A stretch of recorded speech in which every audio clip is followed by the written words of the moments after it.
তো তোমরা কিন্তু গাইস এই ভিডিওটা পাল্টে দেবে না। তো আজকে এসেছি আমি একটা বোনদের বাড়িতে, এখানটা কি হয়েছে তোমরা একটু দেখো, ঠিক আছে? আচ্ছা কাকিমা, কি হয়েছে বোন? বাপ হচ্ছে গিয়ে 4 বছর ধরে মানে কিডনির সমস্যা। একটা বাচ্চা ছেলে আছে, 4 বছরের ছেলে আছে। দিন ধরে আমরা হচ্ছে গিয়ে সাহায্য টাহ্য তুলে মানে নিজেদের যা ছিল সব শেষ করে দিয়ে আবার সাহায্য তুলেও আমরা সব চিকিৎসা করছি, কিন্তু পার করার ক্ষমতা তো নেই এখন আমাদের। বোনের কি হয়েছে? এই দুটো কিডনি ড্যামেজ হয়ে গেছে। দুটোই? দুটোই ড্যামেজ হয়ে তো এখন গেছে। কত টাকা লাগবে? এখন তো মানে যেটি কিনে দেওয়া হয় তা বলেছে 50 লাখ টাকা খরচা হবে। 50 লাখ টাকা লাগবে?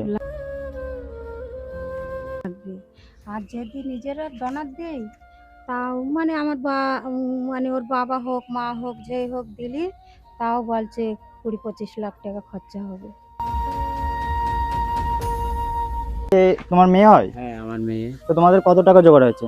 আমাদের টাকা পয়সা তো নেই এখন, এনে গোছানো হচ্ছে টুকটাক।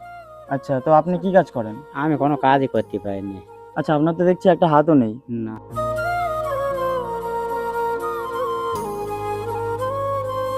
তো guys, তোমরা তো সবটাই শুনতে পেলে। আমি কিন্তু এমন ভিডিও করি না, ঠিক আছে? আমি এইটা এত খারাপ অবস্থা, আমি না এসে পারলাম না। তো তোমরা প্লিজ দয়া করে সবাই একটু সাহায্য করো। তোমরা কিন্তু অনেক টাকা আছে এখানে ওখানে খরচা করো, 10 টাকা 20 টাকা 50 টাকা, অনেক টাকা কিন্তু তোমরা এটা ওটা খেয়েও নষ্ট করে ফেলো। এইখানটা যদি তোমরা কিছু টাকা দান করো তাহলে কিন্তু এই বুনুটার জীবনটা বেঁচে যাবে।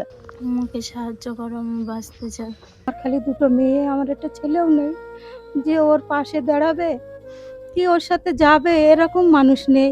পাশে দাঁড়ানোর মতো তেমন কিন্তু কেউ নেই, ঠিক আছে? তোমরা প্লিজ দয়া করে এনাদের পাশে থাকবে। আমি হাত জোড় করে তোমাদেরকে বলছি, আমি তোমরা যতটা পারো, কিছু হলে কিন্তু তোমরা পারো, সবার কাছে কম বেশি টাকা থাকে, তোমরা একটু হলে এখানটায় কিছু দাও, ঠিক আছে? ডোনেট করো। এখানটা আমি নিচে লিঙ্ক দিচ্ছি কমেন্ট বক্সে, আর এখানটা কিন্তু স্ক্যানার দিয়ে দিচ্ছি। আমাকে সাহায্য করো, আমি বাঁচতে চাই।